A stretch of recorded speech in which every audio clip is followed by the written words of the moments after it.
Sir मेरा नाम अमनदीप है जी, लुधियाने के रहने वाले जी लोग। हाँ जी सर, मसला सर साड़ी गड्डियां अप्रूवल नहीं हो रही, पिछले लगभग डेढ़ महीने दो महीने हो गए सानू चक्कर मार थके पे दफ्तर के। नवीं गड्डियां साढ़ियां किस्त वाली गड्डियां साढ़ियां जी, पर मंथ साढ़ी सवा लाख रुपए की 1.5 लाख रुपए की किस्त है जी। असीं कित्थों अरेंज करनी है जी। वो एक पासे सरकार कहती तुसीं बाहर ना जाओ, इत्थे काम चलाओ, इदां करो, पर एक पासे सरकार बिल्कुल सानूं सहयोग नहीं दे रही। सानूं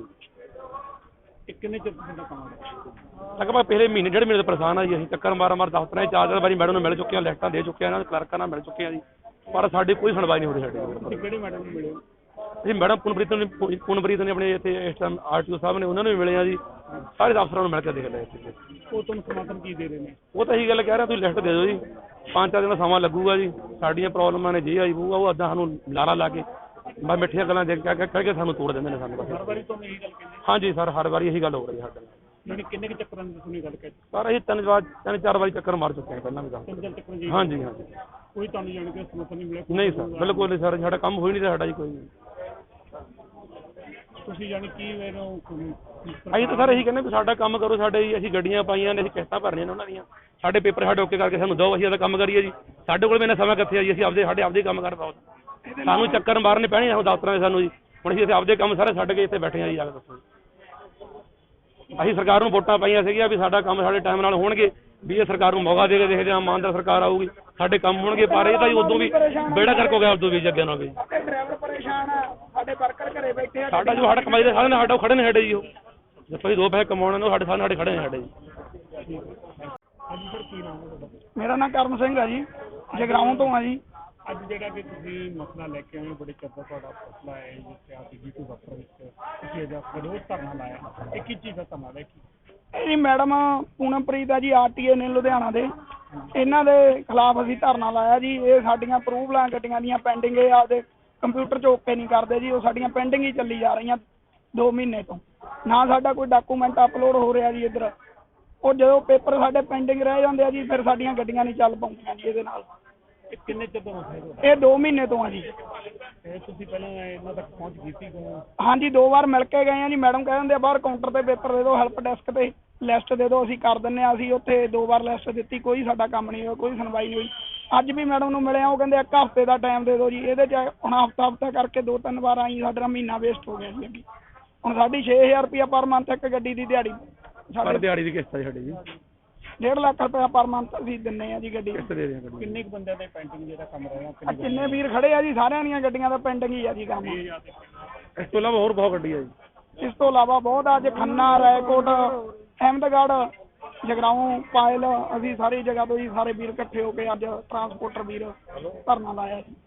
ਜੇਕਰ ਤੁਹਾਡਾ ਲਾਸਟ ਇੱਛਾ ਕੀ ਹੋਵੇ ਜੇ ਸਰਕਾਰ ਤੁਹਾਡਾ ਫਿਰ ਵੀ ਪੁਲਿਸ ਪ੍ਰਸ਼ਾਸਨ ਦਾ ਡੀਟੀ ਦਫ਼ਤਰ ਵੱਲੋਂ ਤੁਹਾਡਾ ਨਹੀਂ ਸਫਾਈ ਹੁੰਦੀ, ਫਿਰ ਤੁਸੀਂ ਕੀ ਇਸ ਤਰ੍ਹਾਂ? ਅਸੀਂ ਜੀ ਹਜੇ ਇੱਥੇ ਧਰਨੇ ਤੇ ਬੈਠਾ, ਫਿਰ ਅਸੀਂ ਉੱਪਰ ਤੱਕ ਵੀ ਪਹੁੰਚ ਕਰਾਂਗੇ। ਮੁੱਖ ਮੰਤਰੀ ਮਾਨ ਸਾਹਿਬ ਨੂੰ ਵੀ, ਸੀਐਮ ਸਾਹਿਬ ਨੂੰ ਵੀ ਰਿਕੁਐਸਟ ਕੀਤੀ ਹੈ ਜੀ। ਕੀ ਤੁਹਾਨੂੰ ਲੱਗਦਾ ਵੀ ਜਿਹੜੀ ਅਣਗਹਿਲੀ ਕਿ ਇਹਨਾਂ ਆਫਿਸਰਾਂ ਇਹ ਲਾਪਰਵਾਹੀ ਆਫਿਸਰ ਕਰ ਰਹੇ ਆ ਜੀ, ਮਾਨ ਸਰਕਾਰ ਦੇ ਬਰਖਲਾਫੀ ਕਰ ਰਹੇ ਆ। ਉਹ ਤਾਂ ਕਹਿੰਦੇ ਆ ਵੀ ਸਾਡਾ ਕੰਮ ਹੋਣਾ ਚਾਹੀਦਾ, ਪਰ ਇਹ ਆਫਿਸਰ ਕਰ ਨਹੀਂ ਰਹੇ ਜੀ ਕੋਈ ਵੀ। ਪ੍ਰਦਰਸ਼ਨ ਕੀਤਾ ਜਾ ਰਿਹਾ, ਕੀ ਕਾਰਨ ਹੈਗਾ ਤੇ ਕੀ ਉਹ ਗੱਲ ਹੈ? ਇੱਕ ਪਾਸੇ ਦਾ 144 ਧਾਰਾ ਵੀ ਲੱਗੀ ਹੋਈ ਹੈ ਲੁਧਿਆਣੇ ਦੇ ਵਿੱਚ, ਤੇ ਦੂਜੇ ਪਾਸੇ ਪ੍ਰਦਰਸ਼ਨ ਜੀ ਉਹ ਤਾਂ ਜੀ ਦੇਖੋ ਜਿਹੜੀ ਧਾਰਾ ਲੱਗੀ ਹੈ ਉਸ ਤੇ ਤਾਂ ਪੁਲਿਸ ਕਾਰਵਾਈ ਜਿਹੜੀ ਹੈਗੀ ਆ ਉਹ ਪੁਲਿਸ ਆਈ ਹੋਈ ਹੈ, ਉਹ ਆਪਣਾ ਦੇਖ ਲੈਣਗੇ। ਬਟ ਅਦਰਵਾਈਜ਼ ਇਹਨਾਂ ਦਾ ਇਸ਼ੂ ਕੀ ਹੈ ਮੈਨੂੰ ਉਹ ਵੀ ਨਹੀਂ ਪਤਾ, ਕਿਉਂਕਿ ਇਹਨਾਂ 'ਚੋਂ ਕੋਈ ਆ ਕੇ ਅੰਦਰ ਗੱਲਬਾਤ ਕਰਨ ਲਈ ਵੀ ਤਿਆਰ ਨਹੀਂ ਹੈਗਾ। ਉਹ ਕਹਿੰਦੇ ਗੱਡੀਆਂ ਦੀ ਪਾਸ ਹੋ ਰਹੀਆਂ, ਸਾਡੀਆਂ ਵੀ ਆਰਸੀ ਦੀ ਦਿੱਕਤ ਆ ਰਹੀ, ਆਰਸੀ ਨਹੀਂ ਬਣ ਰਹੀ ਕਿਉਂਕਿ ਸਾਡੀ ਪਾਸਿੰਗ ਨਹੀਂ ਹੋ ਪਾ ਰਹੀ ਜਿਹੜੀ ਵੱਡੀਆਂ ਗੱਡੀਆਂ ਨੇ ਉਹਨੂੰ ਲੈ ਕੇ। ਬਿਲਕੁਲ ਇਸ ਤਰ੍ਹਾਂ ਦਾ ਕੋਈ ਇਸ਼ੂ ਨਹੀਂ ਹੈਗਾ, ਗੱਡੀਆਂ ਦੀ ਪਾਸਿੰਗ ਰੈਗੂਲਰ ਹੋ ਰਹੀ ਹੈ। ਪਹਿਲਾਂ ਇੱਥੇ 1 MVI ਹੁੰਦਾ ਸੀ, ਹੁਣ 2 ਨੇ, ਦੋਨੋਂ MVI 6 ਦਿਨ ਪਾਸਿੰਗ ਕਰਦੇ ਆ, ਪਹਿਲਾਂ ਸਿਰਫ 3 ਦਿਨ ਹੁੰਦੀ ਸੀ। ਰੈਗੂਲਰ ਦੇ ਰੈਗੂਲਰ ਲਿਸਟ ਕਲੀਅਰ ਹੁੰਦੀ ਹੈ। ਇਹ ਇਸ਼ੂ ਪਹਿਲਾਂ ਵੀ ਐਸਕੇਲੇਟ ਕੀਤਾ ਜਾ ਚੁੱਕਿਆ ਉੱਪਰ ਕਿ ਜਿਹੜੀ ਫਿਟਨੈਸ ਹੈ ਉਹਦੇ ਵਿੱਚ ਜਦੋਂ ਕੋਈ ਡਿਫਰੈਂਸ ਖੜਾ ਹੁੰਦਾ ਹੈ ਤਾਂ ਉਹ ਪੈਨਲਟੀ ਜਿਹੜੀ ਹੈ ਉਹ MVI ਦੀ ID 'ਚ ਸ਼ੋ ਨਹੀਂ ਕਰਦੀ, ਐਪਲੀਕੈਂਟ ਦੀ ID 'ਚ ਸ਼ੋ ਨਹੀਂ ਕਰਦੀ, ਉਹ ਮੇਰੀ ID 'ਚ ਸ਼ੋ ਕਰਦੀ ਹੈ ਜਦੋਂ ਮੈਂ ਅਪਰੂਵਲ ਕਰਦੀ ਹਾਂ। ਇਸ ਕਰਕੇ ਐਪਲੀਕੈਂਟ ਨੂੰ ਉਸ ਸਟੇਜ ਤੇ ਪਤਾ ਲੱਗਦਾ, ਜਦੋਂ ਅਪਰੂਵਲ ਨਹੀਂ ਹੁੰਦੀ ਤਾਂ ਉਹਨੂੰ ਪਤਾ ਲੱਗਦਾ ਮੇਰਾ ਡਿਫਰੈਂਸ ਖੜਾ ਹੈ। ਜੇ ਐਪਲੀਕੈਂਟ ਨੂੰ ਜਾਂ MVI ਨੂੰ ਮੈਸੇਜ ਆਏ ਤਾਂ ਉਸ ਨੂੰ ਪਹਿਲਾਂ ਹੀ ਪਤਾ ਹੋਵੇ ਤਾਂ ਉਹਨੂੰ ਉਨੇ ਦਿਨ ਖੱਜਲ ਹੋਣਾ ਪੈਂਦਾ। ਅੱਗੇ ਕੀ ਸੀਗਾ, ਇੱਥੇ ਆ ਕੇ ਐਸਓ ਕੋਲ 10 ਰੁਪਏ 20 ਰੁਪਏ ਵੀ ਪੈਨਲਟੀ ਖੜੀ ਹੁੰਦੀ ਸੀ ਤੇ ਉਹਨੂੰ ਭਰਵਾਉਣੀ ਪੈਂਦੀ ਸੀ। ਫਿਰ ਰਿਪੀਟਡਲੀ ਸਾਰੇ RTS ਵੱਲੋਂ ਜਦੋਂ ਇਹ ਰਿਕੁਐਸਟ ਕੀਤੀਆਂ ਗਈਆਂ ਤਾਂ ਉੱਪਰ ਜਿਹੜਾ ਸੌਫਟਵੇਅਰ 'ਚ ਇਹ ਚੇਂਜ ਕੀਤਾ ਗਿਆ ਕਿ ਜੋ ਸਾਡਾ ਪੋਰਟਲ ਹੈ ਆਨਲਾਈਨ ਉਸ ਦੇ ਉੱਤੇ ਹੀ ਆਨਲਾਈਨ ਪੇਮੈਂਟ ਕਰਾਈ ਜਾ ਸਕਦੀ ਹੈ ਡਿਫਰੈਂਸ ਦੀ, ਤਾਂ ਹੁਣ ਆਨਲਾਈਨ ਪੇਮੈਂਟ ਵੀ ਹੋ ਰਹੀ ਹੈ ਡਿਫਰੈਂਸ ਦੀ। ਫਿਰ ਇੱਕ ਇਸ਼ੂ ਹੋਰ ਆਇਆ ਕਿ ਜਿਹੜਾ ਆਨਲਾਈਨ ਪੋਰਟਲ ਹੈ ਉਸ ਤੇ ਜੋ ਡਿਫਰੈਂਸ ਬੋਲ ਰਿਹਾ, ਜੋ ਮੇਰੀ ID 'ਚ ਅਪਰੂਵਲ ਦੇ ਟਾਈਮ ਤੇ ਡਿਫਰੈਂਸ ਬੋਲ ਰਿਹਾ, ਉਹ ਵੀ ਦੋਨੋਂ ਅਲੱਗ ਨੇ। ਜੇ ਉਸ ਤੇ 10 ਰੁਪਏ ਬੋਲ ਰਿਹਾ, ਮੇਰੇ ਇੱਥੇ 15 ਰੁਪਏ ਬੋਲ ਰਿਹਾ। ਇਸ ਕਰਕੇ ਉਹ ਬੰਦਾ ਤਾਂ 10 ਰੁਪਏ ਜਮ੍ਹਾਂ ਕਰਾ ਕੇ ਆ ਜਾਂਦਾ ਸੀ, ਬਟ ਉਹਦਾ ਫਿਰ ਵੀ ਅਪਰੂਵਲ ਨਹੀਂ ਹੁੰਦੀ ਸੀ ਬਿਕੋਜ਼ ਮੇਰੀ ID 'ਚ ਉਹਦਾ ਫਿਰ ਵੀ ਡਿਫਰੈਂਸ ਖੜਾ ਹੁੰਦਾ ਸੀ। ਇਹ ਸਾਰੇ ਇਸ਼ੂਜ਼ ਜਿਹੜੇ ਹੈਗੇ ਟੈਕਨੀਕਲ ਇਸ਼ੂਜ਼ ਹੈਗੇ, ਜਿਹਦੇ ਕਰਕੇ ਕੁਝ ਪੁਰਾਣੀਆਂ ਫਾਈਲਾਂ ਪੈਂਡਿੰਗ ਪਈਆਂ ਨੇ। ਬਟ ਡੇਲੀ ਦੇ ਡੇਲੀ ਫਿਟਨੈਸ ਦੀਆਂ ਫਾਈਲਾਂ ਕਲੀਅਰ ਹੁੰਦੀਆਂ ਨੇ, ਡੇਲੀ ਦੇ ਡੇਲੀ ਜੋ ਡਿਫਰੈਂਸ ਖੜੇ ਹੁੰਦੇ ਨੇ ਅਸੀਂ ਬਕਾਇਦਾ ਬਾਹਰ ਨੋਟਿਸ ਬੋਰਡ ਤੇ ਲਗਾਉਂਦੇ ਹਾਂ ਪਬਲਿਕ ਵਾਸਤੇ ਔਰ MVIs ਨੂੰ ਇਨਫੋਰਮ ਕਰਦੇ ਹਾਂ। ਬਟ ਇਹਦਾ ਬੈਸਟ ਮੇਜਰ ਇਹੀ ਹੈ ਕਿ MVI ਦੀ ID ਦੇ ਵਿੱਚ ਡਿਫਰੈਂਸ ਬੋਲਣਾ ਚਾਹੀਦਾ ਹੈ ਔਰ ਐਪਲੀਕੈਂਟ ਦੇ ਫੋਨ ਦੇ ਉੱਤੇ ਮੈਸੇਜ ਆਉਣਾ ਚਾਹੀਦਾ ਕਿ ਉਹਦਾ ਇੰਨਾ ਡਿਫਰੈਂਸ ਖੜਾ ਹੈ, ਉਸ ਨੂੰ ਸਹੂਲਤ ਹੋਏਗੀ। ਅਦਰਵਾਈਜ਼ ਇਸ ਆਫਿਸ ਦੀ ਔਰ ਸਰਕਾਰ ਦੀ ਵੀ ਖਰਾਬ ਹੋ ਰਿਹਾ ਹੈ ਕਿ ਆਪਾਂ ਇੱਕ ਸੌਫਟਵੇਅਰ ਦੇ ਟੈਕਨੀਕਲ ਇਸ਼ੂ ਕਰਕੇ ਸਫਰ ਕਰ ਰਹੇ ਹਾਂ। ਵਜ੍ਹਾ ਕੀ ਸਮਝੋ ਅਕਸਰ RTA ਦੇ ਖਿਲਾਫ ਵੀ ਹਮ ਧਰਨਾ ਪ੍ਰਦਰਸ਼ਨ ਪਹਿਲੇ ਵੀ ਕਿਉਂਕਿ ਲਗਾਤਾਰ ਪ੍ਰਦਰਸ਼ਨ ਕੀਤੇ ਜਾ ਰਹੇ ਤੁਹਾਡੇ ਖਿਲਾਫ ਲਗਾਤਾਰ ਵੀ ਕੀਤੀ ਜਾ ਰਹੀ ਕਿ ਤੁਹਾਨੂੰ ਚੇਂਜ ਕੀਤਾ ਜਾਵੇ, ਕੀ ਵਜ੍ਹਾ ਸੀ? ਉਹਦੀ ਵਜ੍ਹਾ ਇਹ ਹੈਗੀ ਹੈ ਕਿਉਂਕਿ ਮੈਂ ਡਾਇਰੈਕਟਲੀ ਪਬਲਿਕ ਦੇ ਕੰਮ ਕਰਦੀ ਹਾਂ। ਕੋਈ ਵੀ ਇਸ ਤਰ੍ਹਾਂ ਜੇ ਕੋਈ ਪਬਲਿਕ ਨੂੰ ਮਿਸਗਾਈਡ ਕਰਨ ਵਾਲਾ ਬੰਦਾ ਹੈ ਤਾਂ ਅਸੀਂ ਉਸ ਨੂੰ ਇੱਥੇ ਤਵੱਜੋ ਨਹੀਂ ਦਿੰਦੇ। ਦੂਸਰੀ ਗੱਲ ਇਹ ਹੈਗੀ ਕਿ ਪਬਲਿਕ ਨੂੰ ਵੀ ਬਾਹਰੋਂ ਮਿਸਗਾਈਡ ਕਰਕੇ ਭੇਜਿਆ ਜਾਂਦਾ ਹੈ। ਅੱਜ ਮੇਰੇ ਕੋਲ ਮੈਕਸਿਮਮ ਐਪਲੀਕੈਂਟਸ ਉਹ ਸੀਗੇ ਜਿਨ੍ਹਾਂ ਨੇ 29, 30 ਔਰ 31 ਨੂੰ ਫਾਈਲਾਂ ਅਪਲਾਈ ਕੀਤੀਆਂ ਨੇ। ਜਸਟ ਅਗਸਟ 29, 30, 31 ਨੂੰ ਫਾਈਲ ਅਪਲਾਈ ਕਰਕੇ ਉਹ ਐਕਸਪੈਕਟ ਕਰ ਰਹੇ ਨੇ ਕਿ ਮੈਂ ਅੱਜ ਹੀ ਫਾਈਲ ਕਰ ਦੇਵਾਂ। ਦੈਟ ਇਜ਼ ਜਸਟ 2-3 ਡੇਜ਼ ਔਰ 2 ਵਿੱਚੋਂ ਸੈਟਰਡੇ ਸੰਡੇ ਵੀ ਸੀਗਾ। तो what I am saying is public ਨੂੰ ਇਹ ਗਾਈਡ ਕਰਕੇ ਭੇਜਿਆ ਜਾਂਦਾ ਕਿ ਮੈਡਮ ਨੂੰ ਮਿਲ ਲਓ ਅੱਜ ਹੀ ਫਾਈਲ ਹੋ ਜਾਏਗੀ, ਤਾਂ ਉਹ ਅਪਲਾਈ ਚਾਹੇ ਪਰਸੋਂ ਹੀ ਕੀਤੀ ਹੋਵੇ। ਸੋ ਇੱਕ ਵੀ ਪਬਲਿਕ ਨੂੰ ਸਮਝਣਾ ਚਾਹੀਦਾ there is a time line for everything. ਕੁਝ ਫਾਈਲਾਂ ਦਾ 7 ਦਿਨ ਦਾ ਸਮਾਂ ਹੈ, ਕੁਝ ਫਾਈਲਾਂ ਦਾ 21 ਦਿਨ ਦਾ ਸਮਾਂ ਹੈ, ਕਿਉਂਕਿ ਕਿਸੇ ਦੇ ਵਿੱਚ ਟੈਕਸ ਭਰਨਾ ਹੁੰਦਾ ਹੈ, ਦੈਨ ID ਪਾਸਵਰਡ ਐਸਓ ਦਾ ਲੱਗਦਾ ਹੈ, ਦੈਨ ਕਲਰਕ ਵੈਰੀਫਾਈ ਕਰਦਾ ਹੈ, ਦੈਨ RTA ਕੋਲ ਆਉਂਦੀ ਹੈ। ਅੱਛਾ ਕੁਝ ਇਹ ਭੁਲੇਖਾ ਹੋ ਜਾਂਦਾ ਹੈ ਕਿ ਪਬਲਿਕ ਨੇ ਫਾਈਲ ਮਹੀਨਾ 2 ਮਹੀਨੇ ਪਹਿਲਾਂ ਲਗਾਈ ਸੀ, ਬਟ ਕਲਰਕ ਦੀ ਵੈਰੀਫਿਕੇਸ਼ਨ ਜਿਹੜੀ ਉਹ ਲੇਟ ਹੋਈ ਹੈ। ਕਲਰਕ ਨੇ 26 ਅਗਸਤ ਨੂੰ ਵੈਰੀਫਾਈ ਕੀਤਾ, 27 ਅਗਸਤ ਨੂੰ ਵੈਰੀਫਾਈ ਕੀਤਾ, ਮੇਰੇ ਕੋਲ ਤਾਂ ਹੁਣੇ ਆਈ ਹੈ ਫਾਈਲ।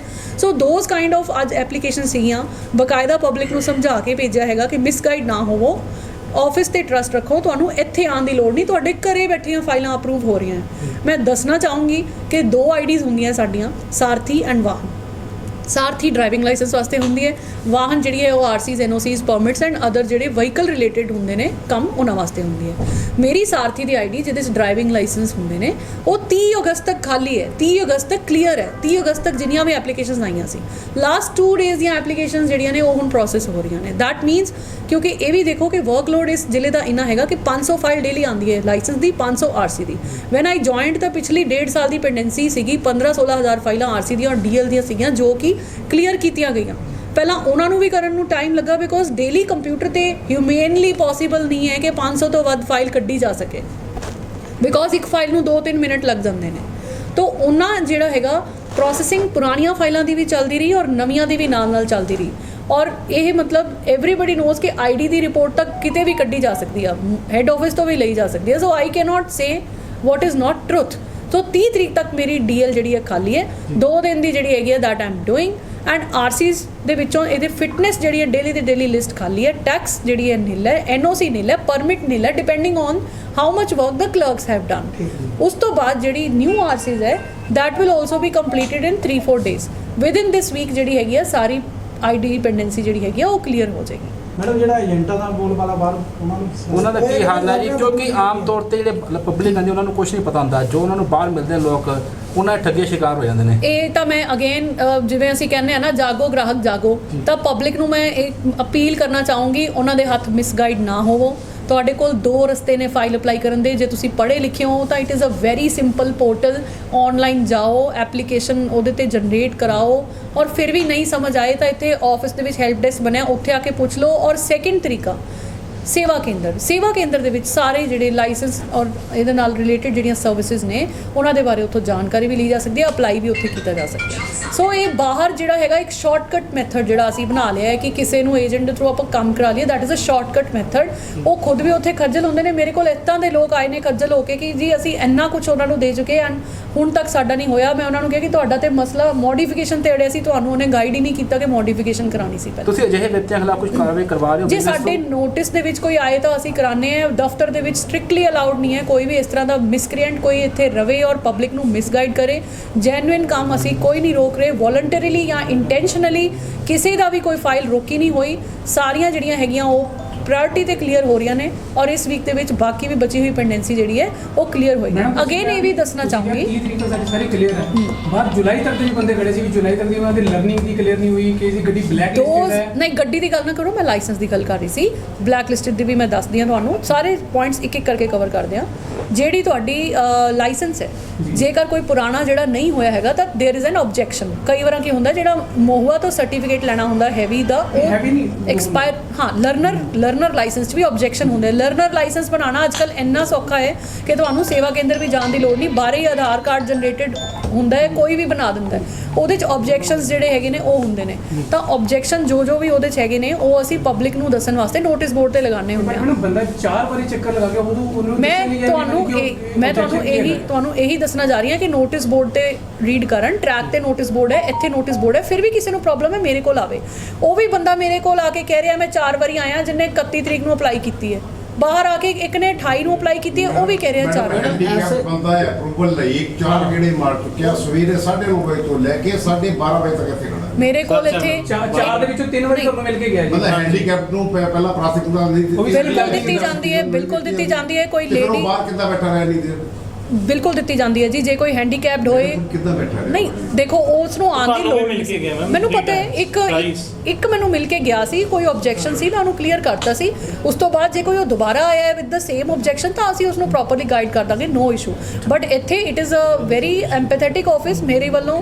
ਜੇ ਕੋਈ ਬਾਹਰ ਲੇਡੀ ਹੈ, ਕੋਈ ਬਾਹਰ ਬਜ਼ੁਰਗ ਹੈ ਤਾਂ ਆਪਾਂ ਬਕਾਇਦਾ ਉਹਨਾਂ ਨੂੰ ਬਿਠਾਓ ਔਰ ਇਹੀ ਜਿਹੜਾ ਹੈਗਾ ਸਾਡਾ ਉਹ ਹੈਗਾ।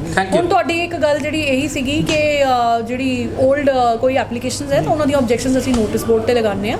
ਅਗੇਨ ਆਰਸੀਓ ਦੇ ਵਿੱਚ ਬਲੈਕ ਲਿਸਟ ਦੀ ਜਿਹੜੀ ਤੁਸੀਂ ਗੱਲ ਕੀਤੀ ਸੀ, ਜਿੰਨੀਆਂ ਵੀ ਬਲੈਕ ਲਿਸਟ ਕਰਨ ਵਾਲੀਆਂ ਫਾਈਲਾਂ ਨੇ ਕਲਰਕਸ ਮੈਨੂੰ ਪੁੱਟ ਅਪ ਕਰਦੇ ਨੇ, ਉਹ ਕੀਤੀਆਂ ਜਾਂਦੀਆਂ ਨੇ। ਜਦੋਂ ਬਲੈਕ ਲਿਸਟ ਚੋਂ ਰਿਮੂਵ ਕਰਨਾ ਹੁੰਦਾ ਹੈ ਉਹਦੇ ਲਈ ਸਾਨੂੰ ਸਪੈਸ਼ਲ ਪਰਮਿਸ਼ਨ ਚੰਡੀਗੜ੍ਹ ਤੋਂ ਲੈ ਕੇ ਪੋਰਟਲ ਖੁਲਵਾ ਕੇ ਰਿਮੂਵ ਕਰ ਪਾਉਂਦੇ ਹਾਂ। ਬਟ ਮੈਨੂੰ ਤੁਸੀਂ ਕਹਿੰਦੇ ਮਤਲਬ ਕਿ ਚਲੋ ਇੱਕ ਕੈਂਪਲੀਕੇਟ ਇੱਕ ਵਾਰੀ ਆਏਗਾ, 2 ਵਾਰੀ ਆਏਗਾ, 5 ਵਾਰੀ 5 ਵਾਰੀ ਉਹ ਤਾਂ ਆਉਂਦੇ ਨੇ ਕਿ ਉਹ ਰੋਜ਼ ਹੀ ਆ ਜਾਂਦੇ ਨੇ। ਉਹ ਇੱਕ ਕੌਨਫੀਡੈਂਸ ਹੁੰਦਾ ਹੈ ਦਫ਼ਤਰ ਤੇ ਕਿ ਰੋਜ਼ ਆਈ ਜਾਵਾਂਗੇ ਤੇ ਹੋ ਜਾਏਗਾ ਜੀ ਕੰਮ। ਲਰਨਿੰਗ ਲਾਇਸੈਂਸ ਵਾਸਤੇ ਲਰਨਿੰਗ ਲਾਇਸੈਂਸ